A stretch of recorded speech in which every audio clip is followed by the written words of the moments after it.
New York, big city of dreams. New York, big city of dreams.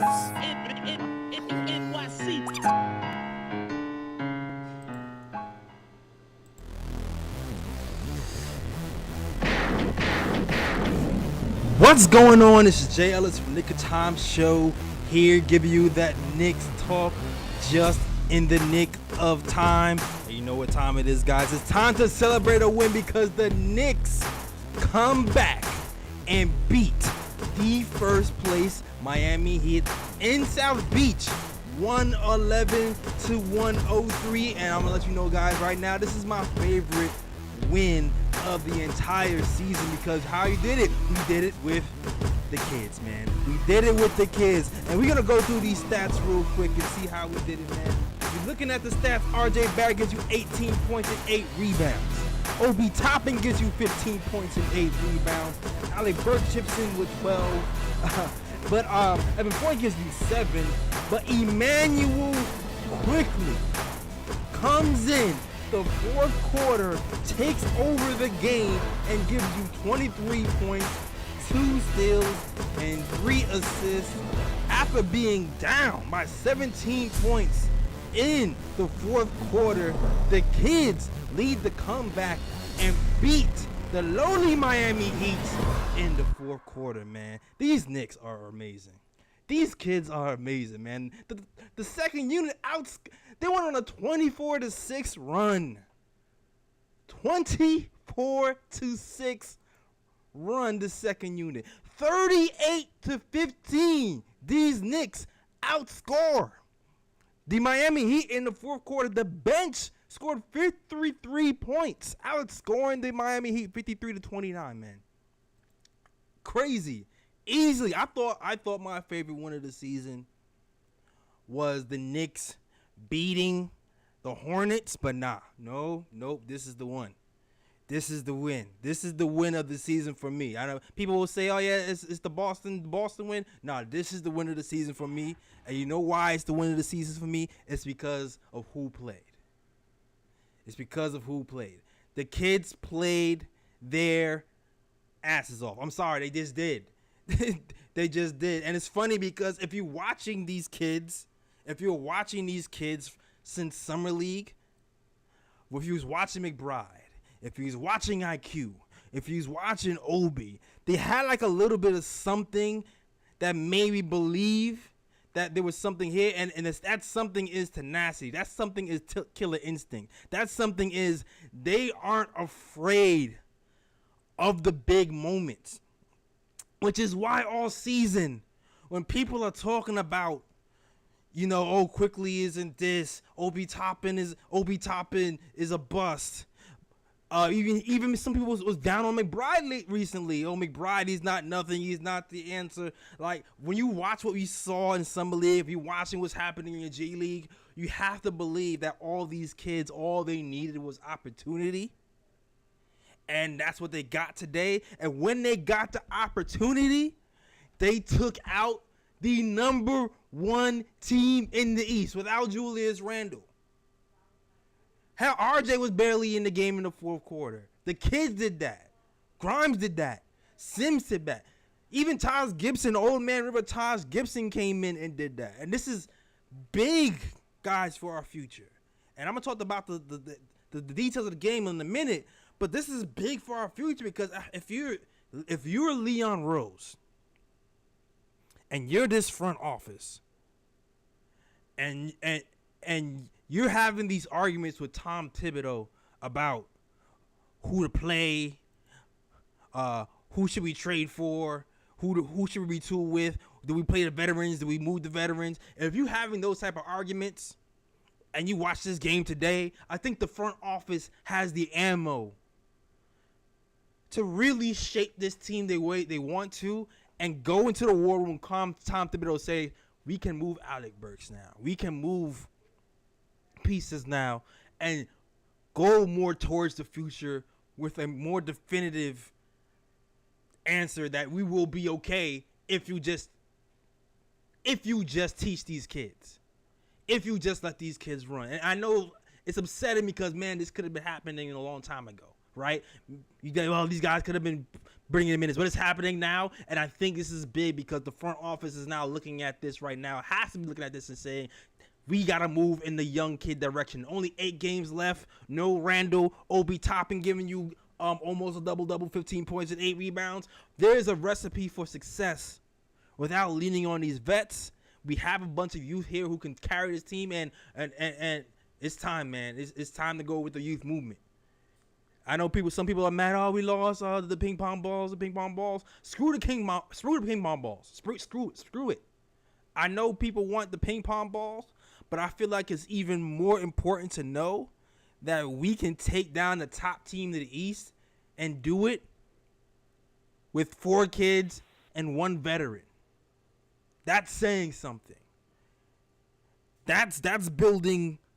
That's solidifying a structure. That's solidifying a base for this Knicks future years to come. So you have to embrace that. If you're for the tank or not, you have to embrace that. That's all I got to say. So, and a salute to the chat, man. If you like the channel, if you want to hear me talk about these post games, hit that like button, hit the subscribe button. Huge win for Knicks Nation. One of the favorite wins I had all year for Knicks Nation, man. Shout out to everybody in the chat. Black Nito, picks for Timmy Silver Analytics, who's putting out great work. Craig Ward, Alexander, JT Reddick, Don Hines. Gunshots to everybody who's rocking with the KOT show. And I'm going to start off by talking about Immanuel Quickley for a second. We're going to start there. Because, man, Immanuel Quickley has gone through it. He's gone through the ringer. There's been a big debate around Knicks Nation about if he's a point guard or if he's not a point guard for most of the season. And at this point, it doesn't matter. It doesn't matter if he's a point guard or not. You know why? He's an assassin. Immanuel Quickley is an assassin. And I'd rather have an assassin, all right? Whether he's a point guard or not, I'd rather have an assassin. This kid came in here down 17 and took control of the game. And this is why I don't like anybody talking about our kids. Whether it be RJ, whether it be Quickley, whether it be Obi, whether McBride. I don't like anybody putting the ceiling on anything. Because yesterday's struggles is tomorrow's success. Yesterday's struggles is tomorrow's success. And for Quickley, tomorrow is today. Quickley was point guarding out there, man. He didn't have the assist today, but point guarding isn't just about assists. Point guarding is having your pulse on the game, figuring out where the mismatches are, directing traffic, controlling the game with your eyes, controlling the game with nuances. And that's what Quickley was doing today, man. I saw a play in the fourth quarter where Quickley like led a defender off with an old point guard trick, because you know I'm a short guy, I like to play guard. He looks this way to cause the defense to shift and passes the ball to RJ wide open for 3. That's a point guard move. That's how you control the defense.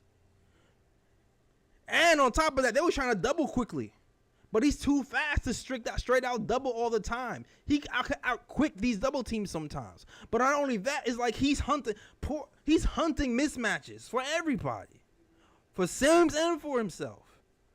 Poor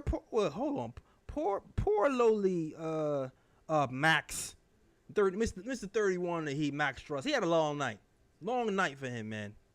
Long night. They was hunting this kid all game. -10 on the night. Quickley got that boy. Got 5 fouls on the night. Almost fouled out of the game because of Quickley hitting daggers, playing defense, doing Quickley things. I don't want to hear anything else about Quickley not being a point guard or not a point guard. I don't even care anymore. Quickley's a baller. That's it. He's a baller. That's it. He's a baller and he's an assassin. And if you're an assassin, you can play for me. Straight up. 3 assists. Great game by Quickley.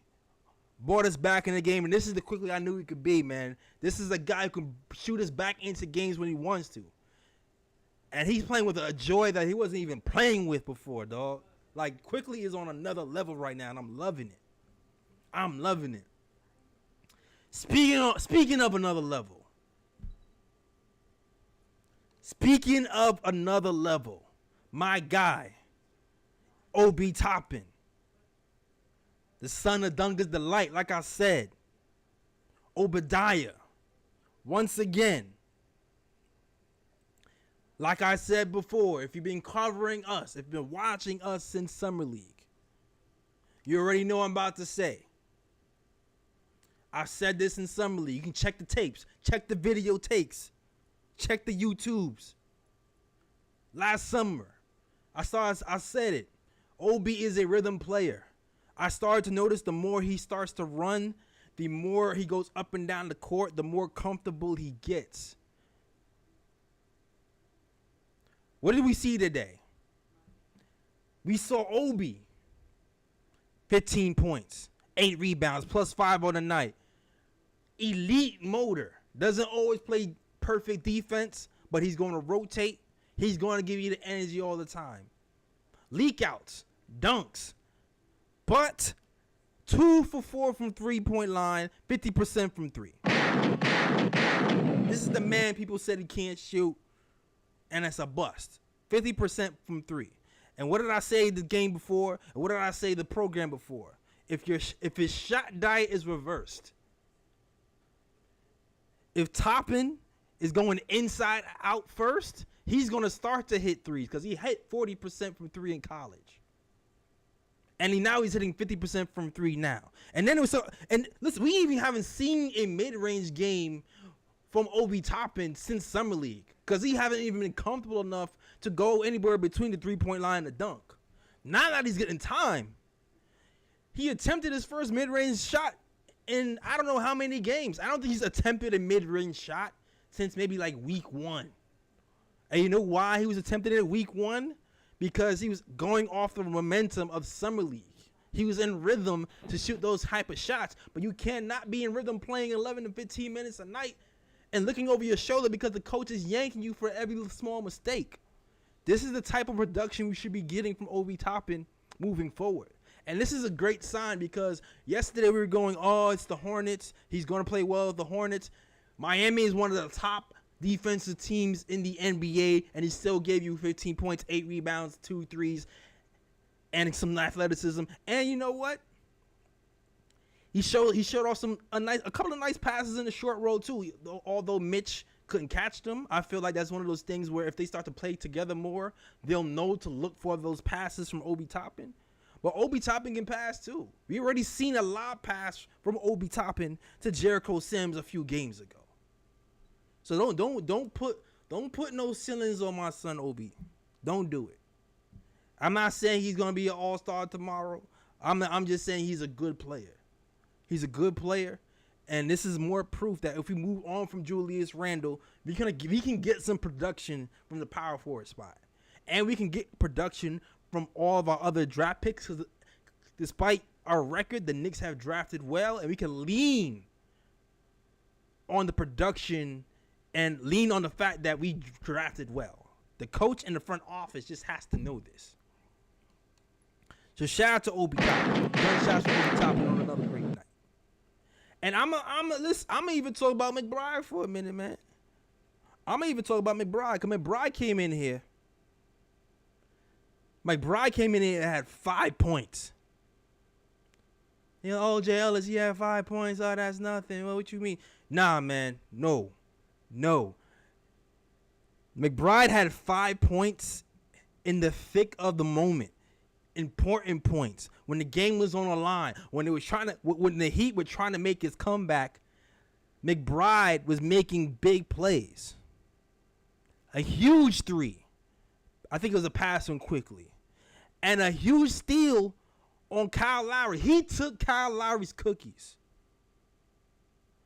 Kyle Lowry was getting these BS calls all night. Matter of fact, the Heat in general are getting BS calls all night long. McBride came in and put the clamps on him, took the ball, went coast to coast. Ball game.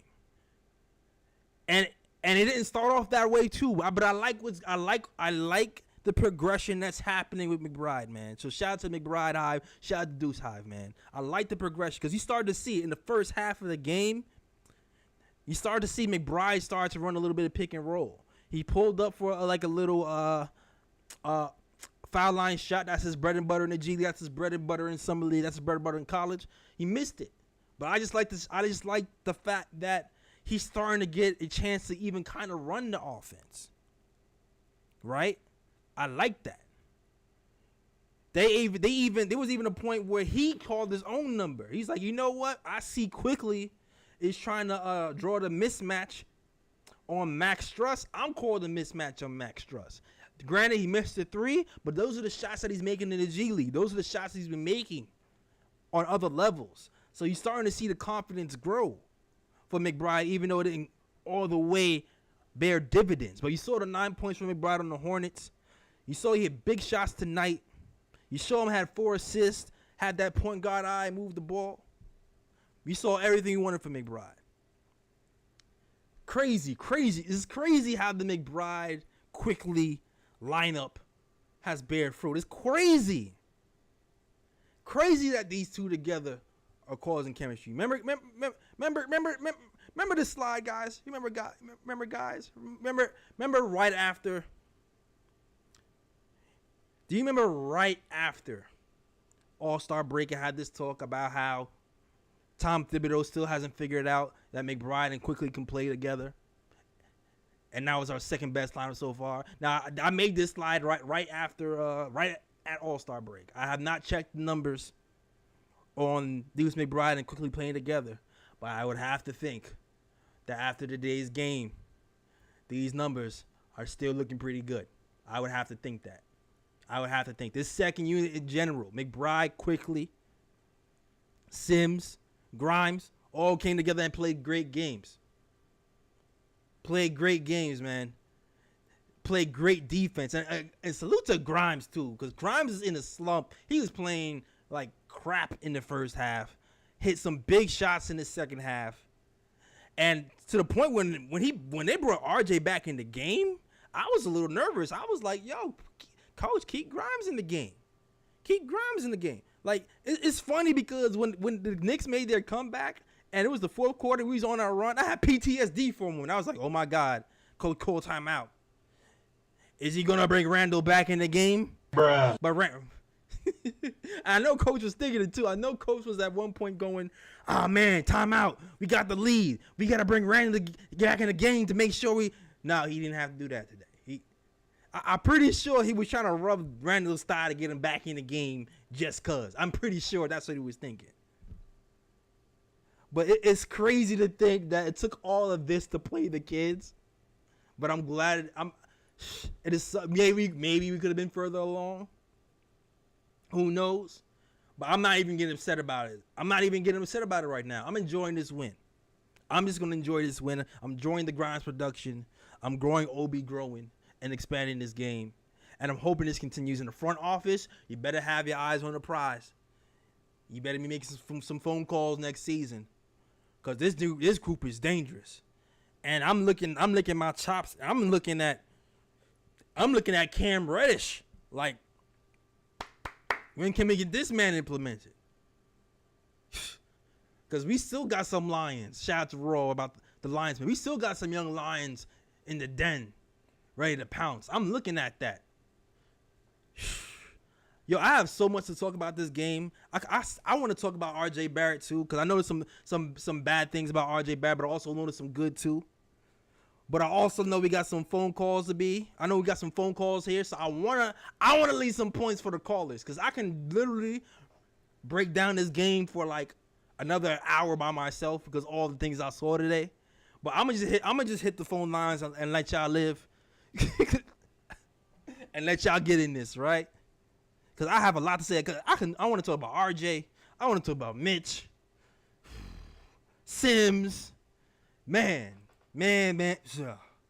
But let's get to it, man. If you want to talk, if you want to call in, call 319-527-6241 to call into the Nick of Time show and talk your ish. All right? Let's do that.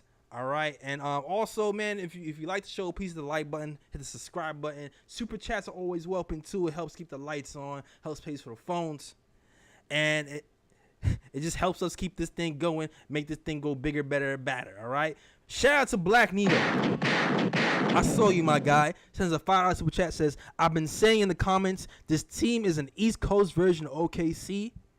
When our kids play, our team, our youth are nice. Free to youth them. Free to youth them, as my man Ryan G would say. I don't even know if Ryan is on here, but because Ryan has some things to do. We got 5 callers up. First, we got 5 callers up. Let's go. First caller up, let us know. I think first caller up, let us know what your name is, where you from. Jay Ellis, what's going on, man? It's RJ from Jersey. Yo, what's going on, RJ? Shout out to you, RJ. Hey, man, what a win that was, huh? What? Dude. What? Oh, man. I was getting so nervous there at the end. Every time the whistle blew, I was waiting for number 13 to check into the game. I had a feeling Fournier was going to come in for somebody. Facts. And fortunately, we stuck with it. And what a great effort that was. And I hate to keep, mentioning Julius even in games where he's not featured, but you don't get that kind of speed and quick decision-making on both ends when he's out there a lot, right? Nope. I mean, the help defense was on point. Our rotations were very timely. Guys were hedging. I mean, offensively, what I really noticed, we were generating a lot of good looks. Yes. And tonight we were finally knocking them down. Grimes and Deuce, as you mentioned, they were both exceptional from 3 down the stretch. Obi had a big impact. Quickly, like you said, being the catalyst, running the show. Even Sims, man, on the boards, like a young Tyson Chandler tonight. Yeah, man. RJ, I know he didn't have the greatest game, but he checks in, hits those, crucial free throws down the stretch. Need those. Taj is getting big stops, so you got to give him credit. But yeah, just a great all-around win. And this is what we always said. It's not about tanking. It's about player development. And if we can get efforts like this, and if they result in wins, so be it. I'm all for it, man. That's all I got. Have a great rest of the night. I'll catch you Sunday. All right, man. My guy RJ gets in, gets out, man. Shout out to you with all great points. I want to add something about Evan Fournier, because Evan Fournier was pissing me off today. I'm not even going to lie. Because in that first quarter, I counted like 3 times when Evan Fournier just completely misses a defensive assignment. He just gets turns around and so easily. Or when he doubles, he doesn't even try to go back to his man to close out. But I don't even want to talk about Evan Fournier today. I want to talk about everybody else. I'm just really impressed by these Knicks. And even Immanuel Quickley himself, man, I feel like RJ talked about the open shots we got. Like, Quickley was producing a lot of open shots just because his pressure alone, the way he's in constant motion. So whether it's him taking the ball and pushing the ball down the floor on makes or misses, or him shooting threes over people's eye, causing people to kind of panic, or him just pick and roll, he just completely controlled that pace of the game, man. Super proud of Quickley. Next caller up, we got our guy Jason from the Lower East Side. Jason, let us know what you want to talk about, sir. What's up? I got 2 things to talk about. I got good and bad to talk about. Let's go. Let's talk about good. it. Obviously, the kids played amazing. I can't believe how good they played. I just realized something. What's that? That was basically the G League. It was. G League starting lineup and Taj. It was. That just beat the number 1 seed in the East. Exactly.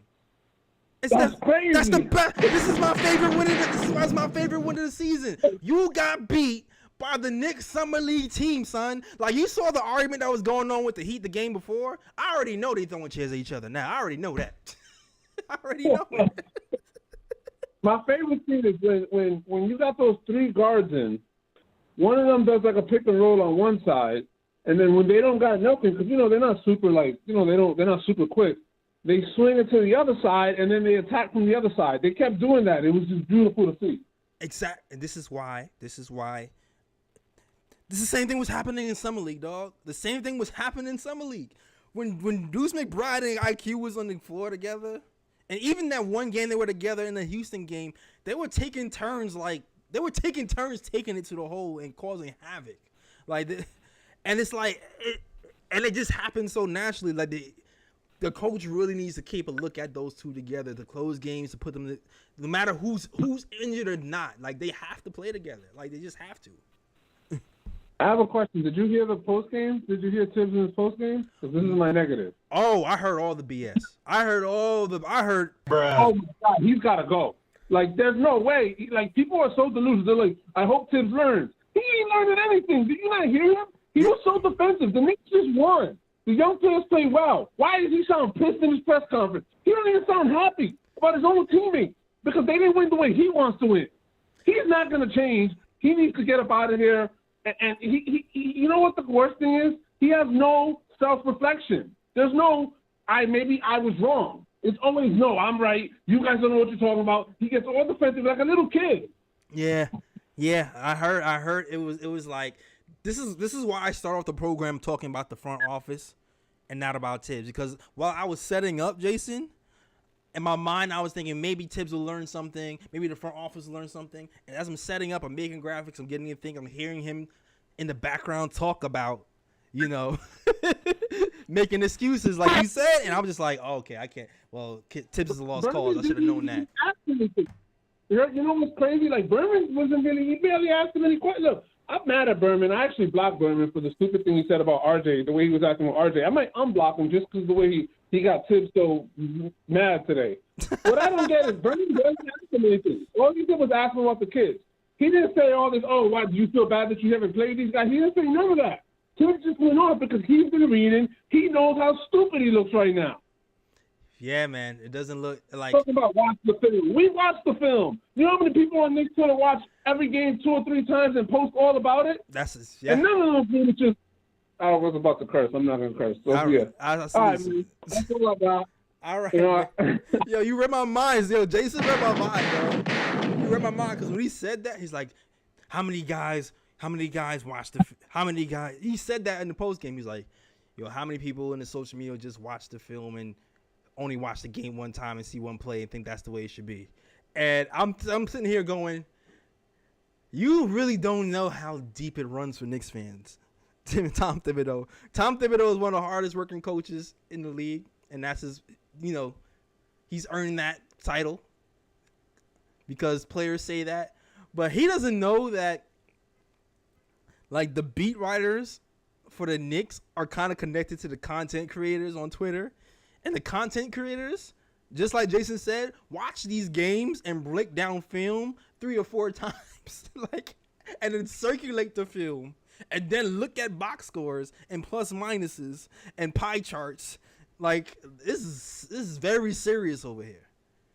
It's very serious over here. So it's not just some run-of-the-mill fans commenting. It's educated fans, and I'm not gonna say fans know, or I'm not gonna even say pretend we are perfect either, because sometimes fans get it wrong, and Tibbs is a professional NBA coach. I want to pretend like I know more than him in everything, but there's certain things that we see that we research ourselves that we're not complete dunces about. So it is what it is at this point. This is why my beginning talk is more directed towards the front office, because I don't think Tibbs is going to see it. Especially right now, right after the win, I think he's going to take the front office and analytics guys to sit him down to really show him the error of his ways. Really. All right. Shout out to Jason for calling. Next caller up, we got our guy, Big Reaper. Hey, what's up, guys? Thanks for taking my call. Hey, I want to give a shout out to Blacknedo and also Jason. Jason actually took the words right out of my mouth. He actually expressed what I was saying a lot better. I was trying to say it a couple of days ago.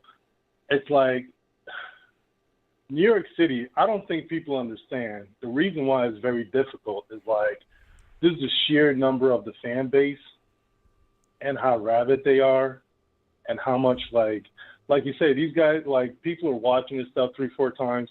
Look, I'm not even like a mathematician like that. I just have a little bit of advanced statistics in my background, and I'm sitting here breaking down these games, and I'm seeing like what he's saying doesn't match up to what's happening. And like there's like so many other people that are better than me at this. This is like the finance capital of the world.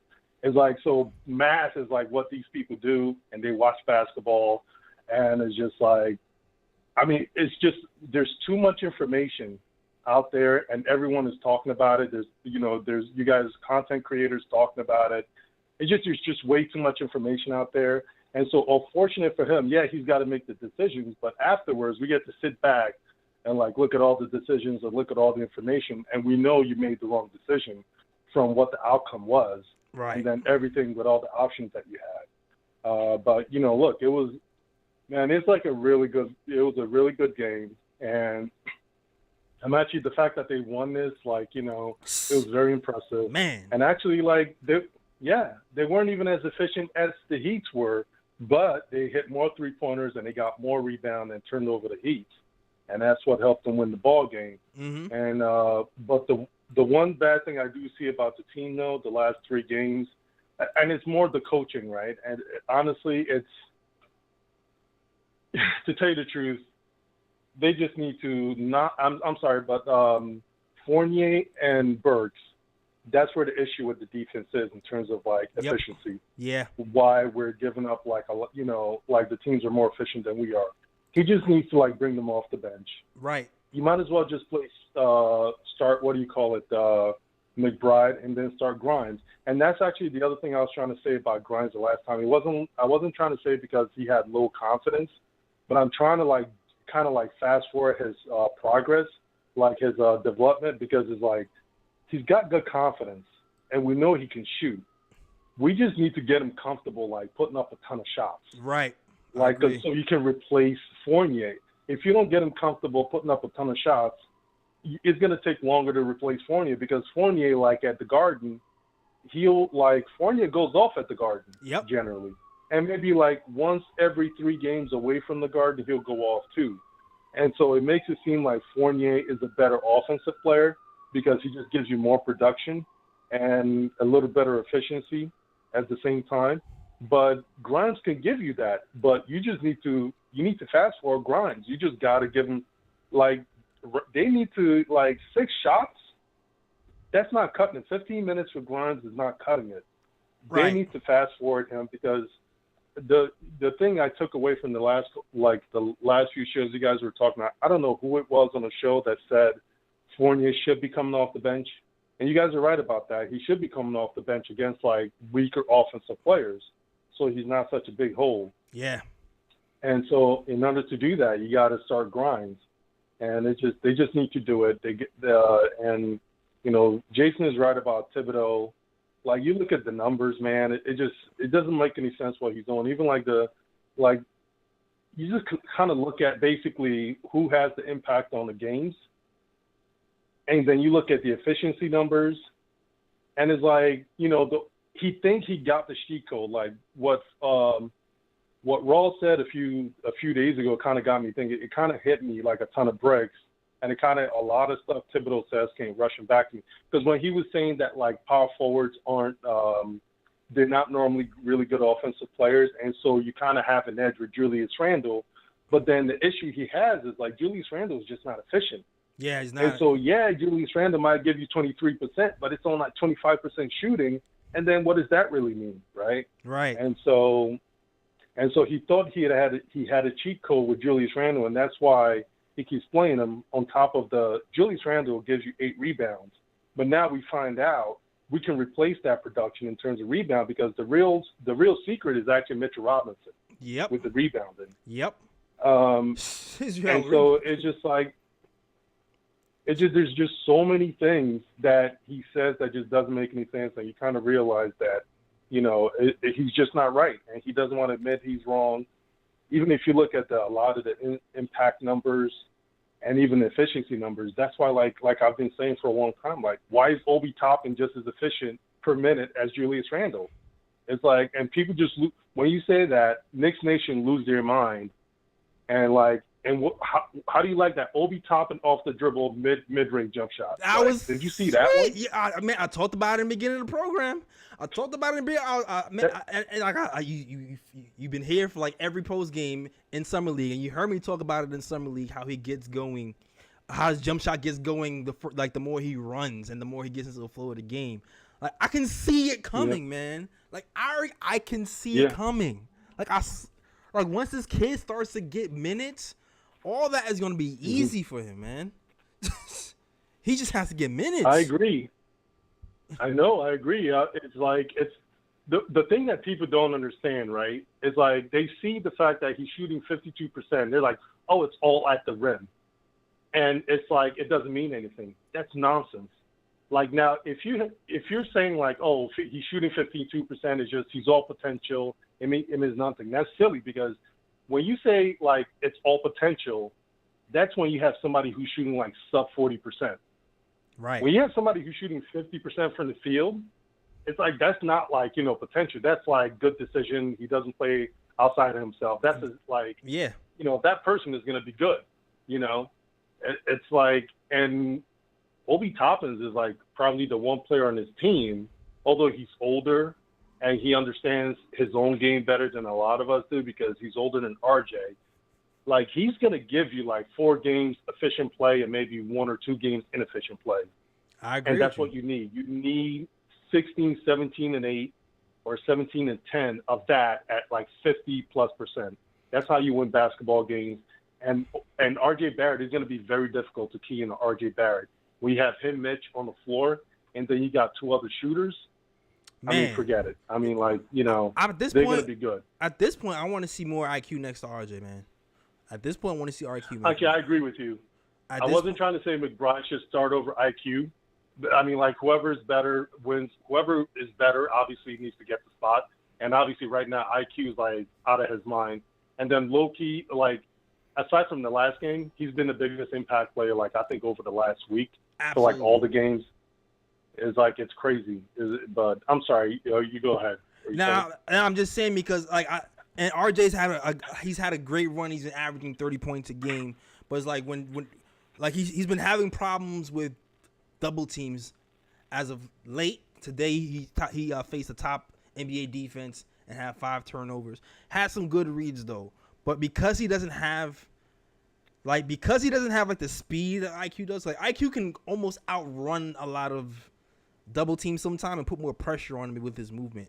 RJ has to kind of rely more on the pass and his other teammates to help him navigate that. So, like, he has to, for RJ to beat, he has to make quicker passes, and his team has to create passes as well. Like, I was watching, who was I watching? I was watching my man from the Phoenix Suns. Draymond Green was talking about the power of the swing pass. He was talking about the power of the swing pass, and he was like, when you pass the ball and you shift the defense and then reverse the ball back, the whole defense shifts and then you can attack. I feel like when RJ is doubled sometimes, especially with the guys like the Heat, the Knicks need to kind of look at that and do that more to get RJ open and get more open looks. But I definitely want to see IQ next to RJ too, because he can attack closeouts faster. His gravity is gonna attract 2 people to him, and he can dump the ball off to RJ. Similar to how I feel like he was getting Randall open shots. I feel like he do the same for RJ if they put the 2 together. Honestly. No, I definitely agree with you. It definitely sounds good, but yeah, man, I'm really happy about this win. You're right. This is probably like my favorite win they've had so far. But thanks for taking my call. Have a good night, man. Absolutely nice. Shout out to my guy, Big People. Yeah, man. It's also like he's right about the Grimes versus Evan Fournier thing, and I give Evan Fournier all the credit because he beat John Stark's 3-point record. I was reading an article on Frederick Katz, and he was talking about how meticulously he works on his 3-point shooting, how he got tendinitis trying to beat Terrence Ross of the Orlando Magic in the 3-point contest. He was never able to beat him. How meticulous he is about it. And I feel like for Grimes needs to look at Evan Fournier's shooting routine and try to mimic that maybe. Because Evan Fournier even said himself, he purposely fades away on his 3-point shots to create more room so he doesn't get blocked on 3-point shots. So maybe, I don't know, maybe Grimes looks at that, looks at his shot diet and figure out where he can get his shots, because he's miles ahead defensively. He's miles ahead defensively over Fournier, like Reaper said, and we need to shore up that defense on that side of the ball, because Fournier was killing me today. Killing me. Next caller, we got 4 more callers. Let's go. Next caller up, let us know what your name is and where you from. Yo, what's good, Jay Ellis? What's going on, This man? is JR calling from Florida. What's going on, JR? I haven't called you in a minute, Max, man. man. Good to hear from you. It's been a bit. Hey, I'm here listening, man. Know this, man. You are literally a staple of my morning drive or morning commute. And like, if I don't catch you live, man, I'm always catching you on that rerun, man. Like, I love your show, and it's crazy, man, because you literally, like, I think you're the only guy who's been like spot on all year. You're right about Obi since summer league and everything else you've been saying. I mean, it's crazy how you pretty much been on point with this team all year. So I gotta give you props on that, Jay Ellis. You know what I'm saying? I gotta give you props on that. I appreciate that. But I'm gonna keep it 100, man. I feel like I need to, like, 'cause y'all already killed it. Y'all almost left no stone unturned right now. But I feel like spitting this in Spanish in case there's any Latinos I don't understand Let 'em go. English and having a hard time understanding us. Because at this point of the season, it's obvious, man. Thibodeau dropped the bag, man. He fumbled the bag this year. Yeah. He really did. If he would have just used the depth on this team, we wouldn't be where we are right now. Like, I've been trying to enjoy these victories, and I'm enjoying them, but at the same time, every time we win with the young players, I'm just like, Yeah. why does he do it now? Why didn't he do this? We were all calling for it in November, in December. Like, why did he wait now to use his depth? You know what I'm saying? It's just gross mismanagement, man. Yeah. It just is, and man, it's tough to defend Thibodeau at this point, man. It really is. I agree. And it's great how my man Fournier was coming up, and I know he had a bad game today, man. But check it, it's like this, Jay Ellis. Like, the Knicks are like a Honda Civic, right? We're like a nice, clean Honda, you know what I'm saying, drop that's clean. But Fournier is like a European import part. Like, he's like a Ferrari, like brake pads or something like that. Like, he's a good player. Yeah, he's he a good is. player. Like, he's a good player. He's just, like, obviously he's not. I think Kemba made him look even worse because obviously they were both bad defensively, so they were getting abused. Right. But I'm all for keeping Fournier. He's the ideal sixth man, seventh man. Like, he's great off the bench. Great off the bench because he can shoot threes forever, man. That's who he is. Yeah. If you use him correctly, he's going to hit shots. You know what I'm saying? So it's just sad, man. It's sad, Jay Ellis, man. Last year, man, was so fun to like, for us to be in the playoffs, man. I really wish, like, I mean, you know what I'm saying? Like, damn, man, we really about to go home in a few weeks, man. That's going to be it. Mm-hmm. No more Knicks basketball, man. It's just, it's tough to stomach that, knowing what we had on the bench all year. I agree, man. Just knowing.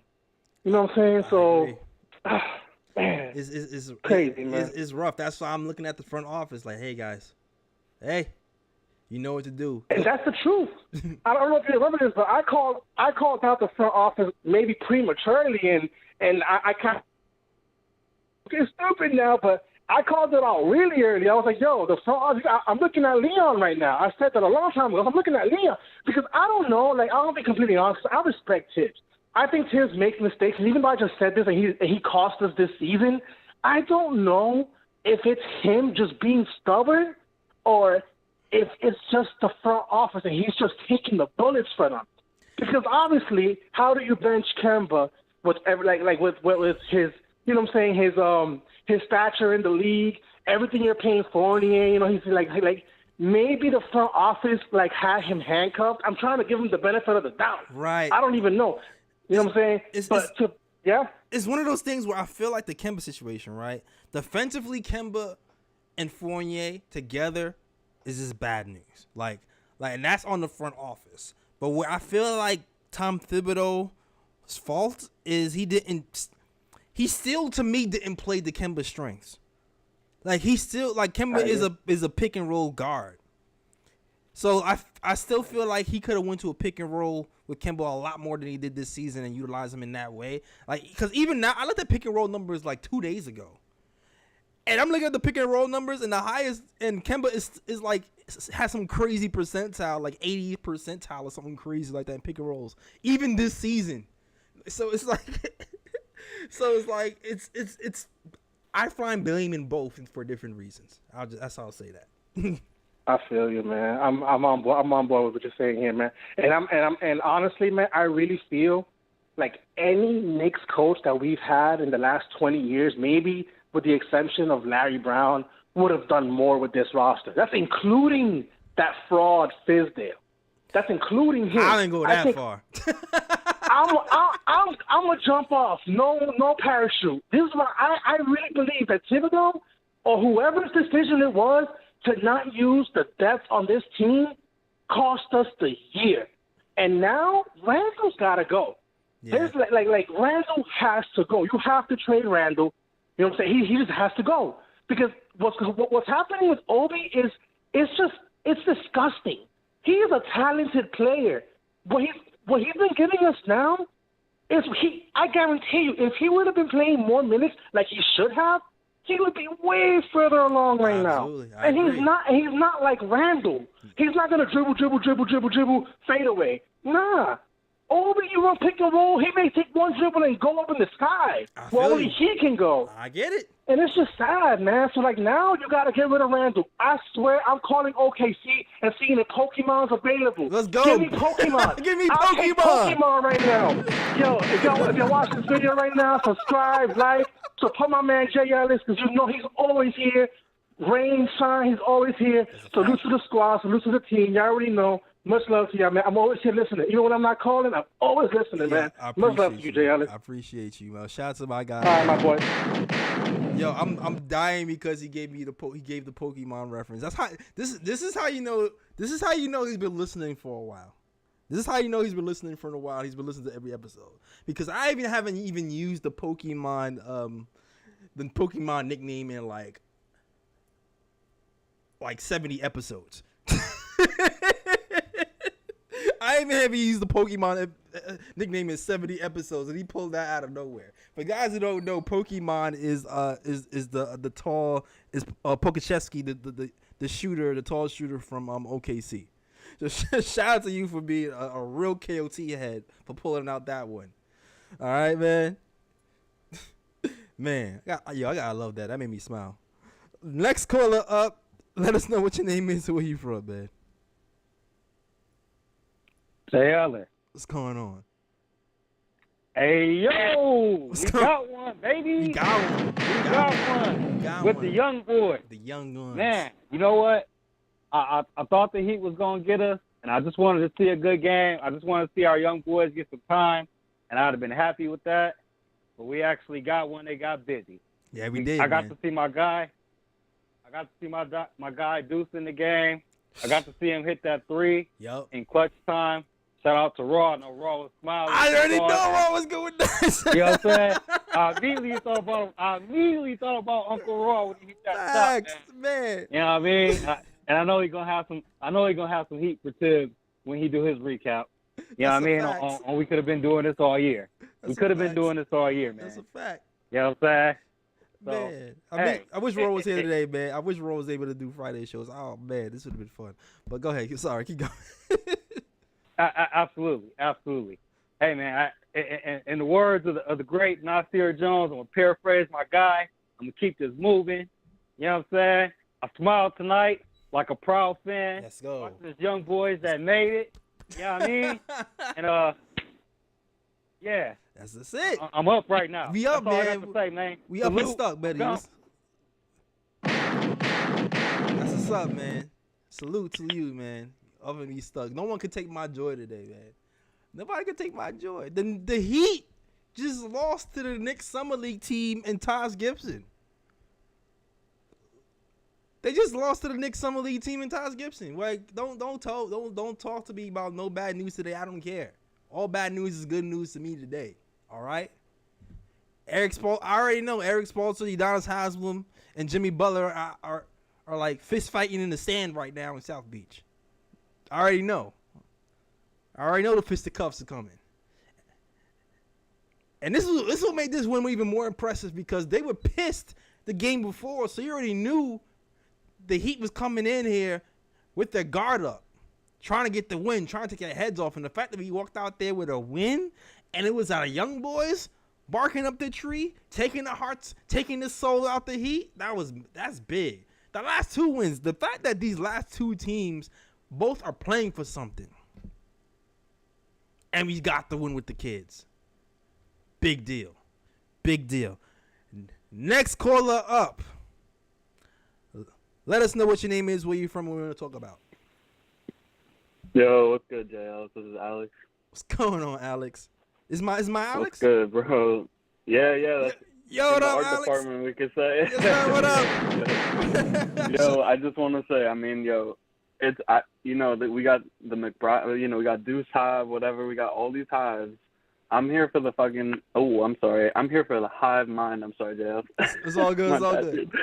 I'm just hyped, man. I can't get, that's my bad, but I can't get, you know what I mean? Like, we're all on the same page right now. Like, that's the craziest part is that we could all call in with different angles, and it's all just, like, the same, just, like, keep it a buck all day, all night. We are up at any hour. I don't, this is the East Coast in this case, but I see you on these West Coast games, like, anyway, I just wanted to say, like, I think it's crazy how, like, if you listen, I mean, I had the Postgame on the side, and Tibbs was talking about RJ and Mitch as if they're, I mean, like, obviously they have their years and all that. Like, that's real experience, like, not to put that down at all, but it's like we discussed the youth movement as if, they're obviously central to that. Right. But then he comes and he's talking to the media like they're, like with Burks, they're with, I mean, like he basically was almost putting them in the same group. And it's like, I don't know, man. It was crazy because he got asked about, I think Berman was like talking about young legs, and he's like, laughed it off, whatever. But it's like, then he starts talking about RJ and Mitch as if they're just like not even part of that. And it's like, what planet is this man on? I thought he's in Manhattan, Wait, where did you say? You saying you're talking about RJ and Mitch like he's not part of the youth movement? Like Berman brought up, something about young legs, whatever, and then he says something like it's like about the team effort, whatever, and then he starts listing off vets. So he says like I think he said Julius, Evan, and then he's like saying RJ and Mitch, like he was grouping all of these guys together, and then he just slowly went through the list of vets, but he had put RJ and Mitch with them, but it's like we're like you can move all those other guys, like right. Just keep RJ and Mitch. Like we don't really want to have them in that conversation. Like I agree. I don't know, man. It was just kind of wild. Like I don't know. He's been kind of like swinging these days, like random. Yeah, like low key. I think it's because because Berman specifically has been hitting him with the kids question every post game for like a month and a half.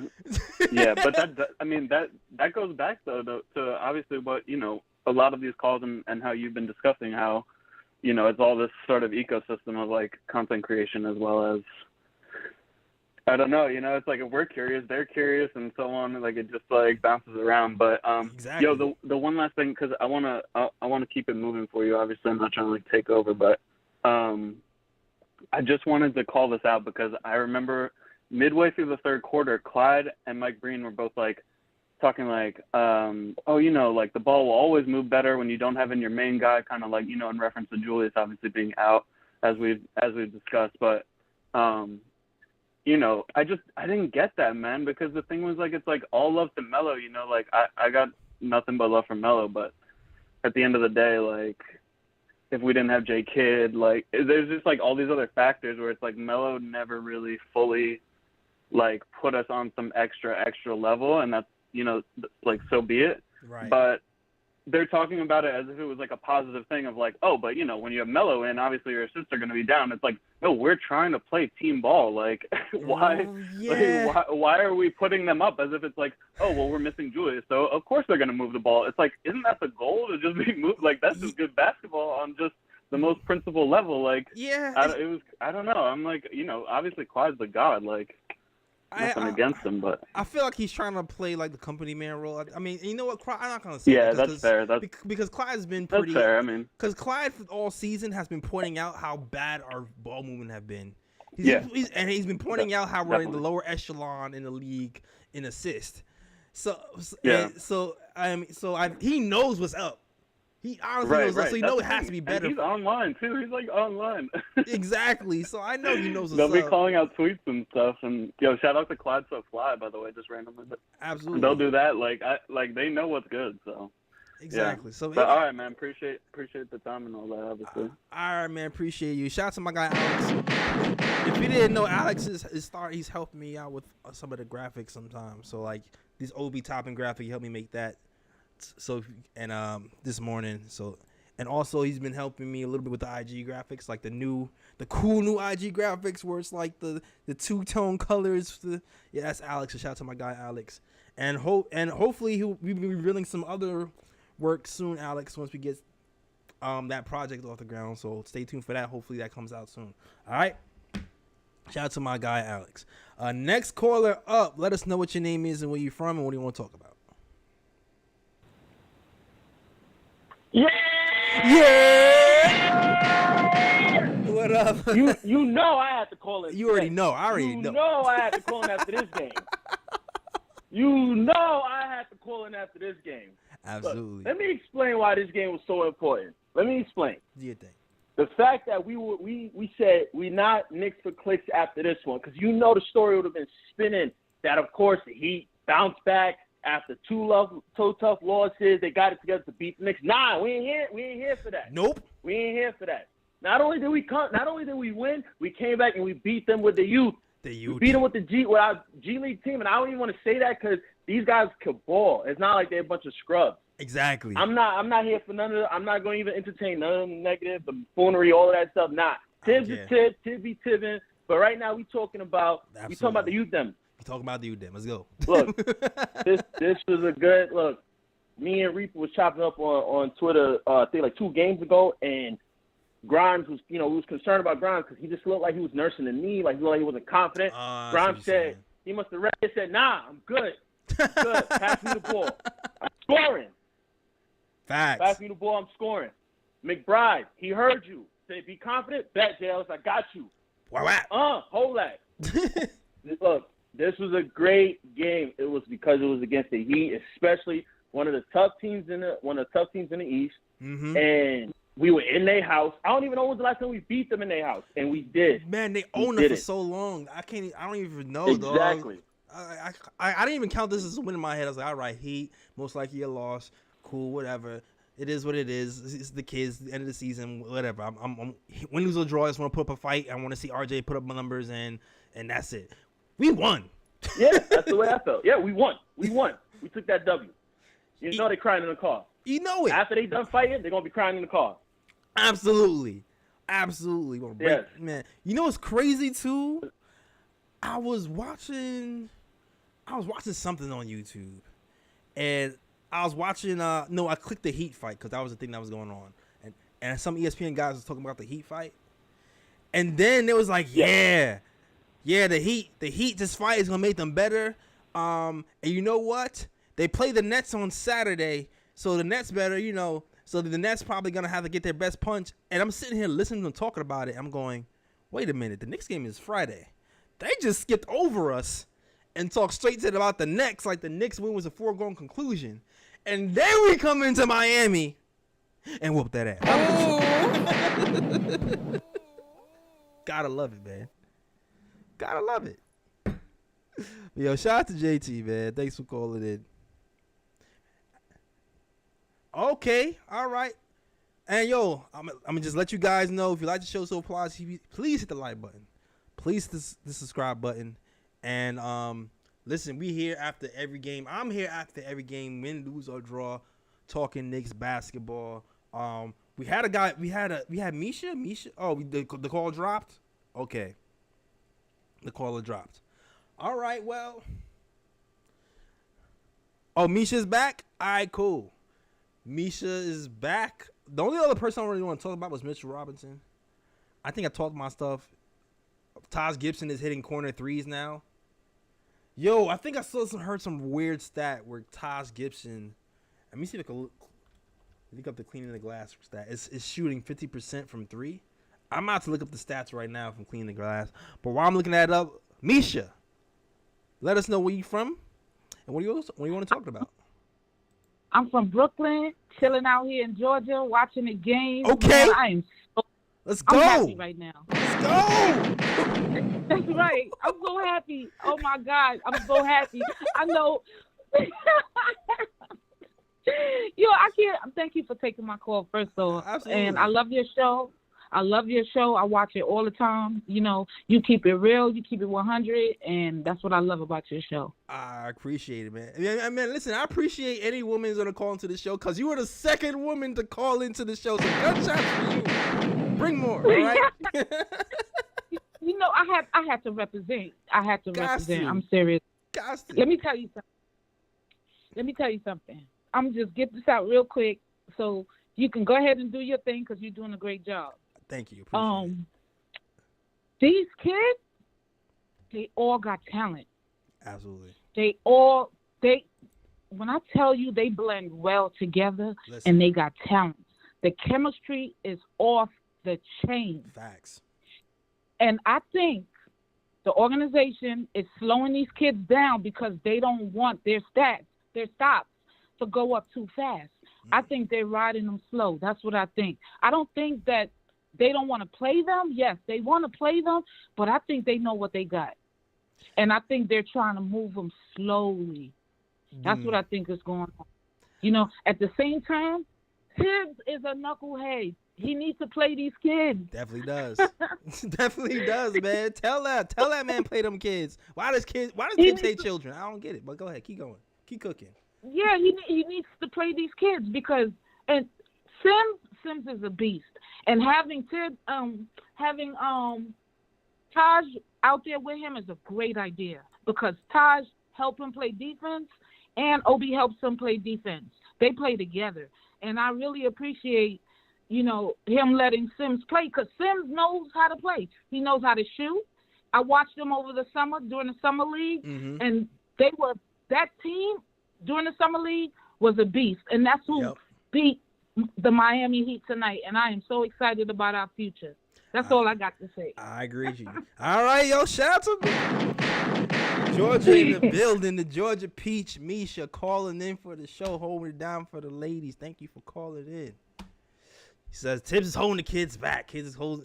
Listen, I don't know what's about the stock. I just feel like Tibbs is like, he just really likes veterans, man. He just really, he has his trust in veterans so bad. Like, I saw somebody put up a perfect meme before, and it was like, was it Reaper? I don't know who it was on Twitter.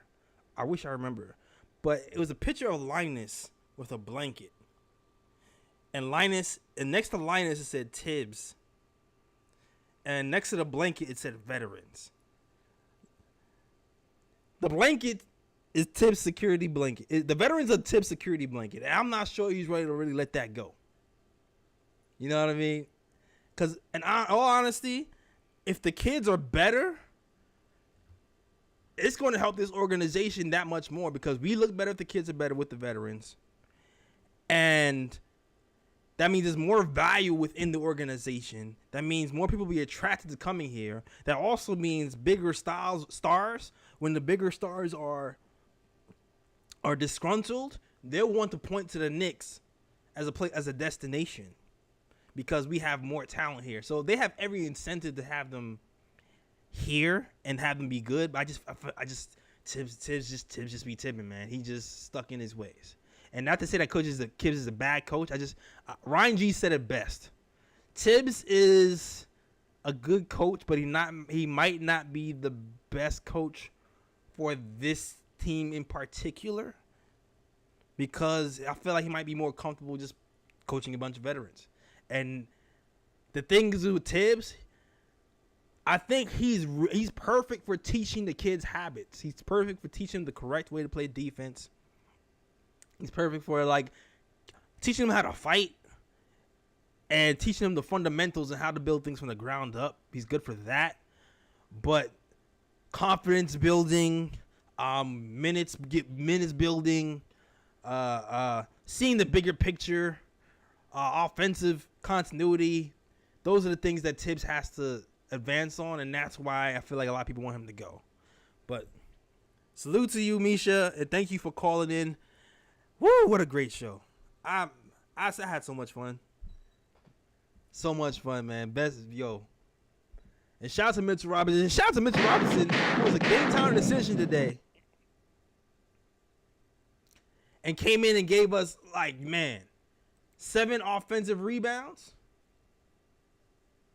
on the night from Mitchell Robinson in 20-something minutes, like, I was actually scared. The 19 minutes and 29 seconds, Mitchell Robinson gave you 11 points, 7 offensive rebounds, 0 defensive rebounds, which is a weird stat. But when Bam is in the game, like, I don't know if we would have survived without Mitch, man.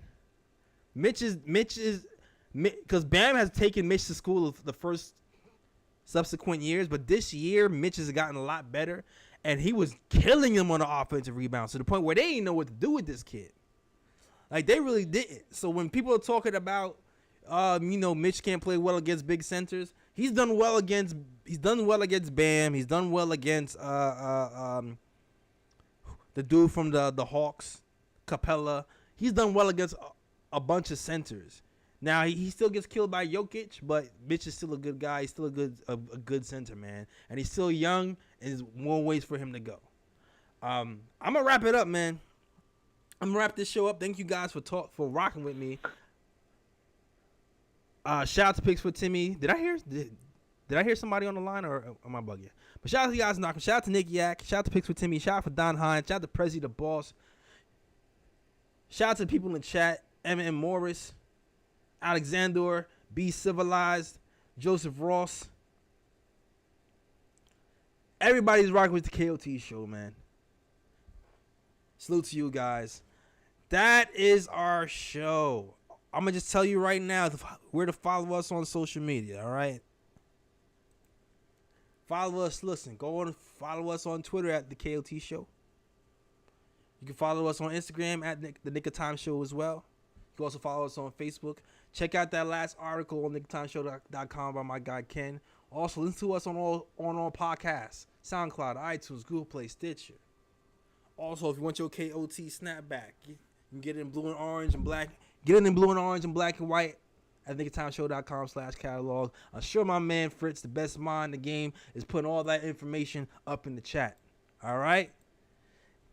That is our show. Shout out to Larry Techno. I see you, my guy. And as always, shout out to Worldwide West. Everywhere we go, we leave a worldwide mess. It's a mess out here, Knicks Nation, and a mess out here for South Beach. All right? That is our show. We are out of here. Peace.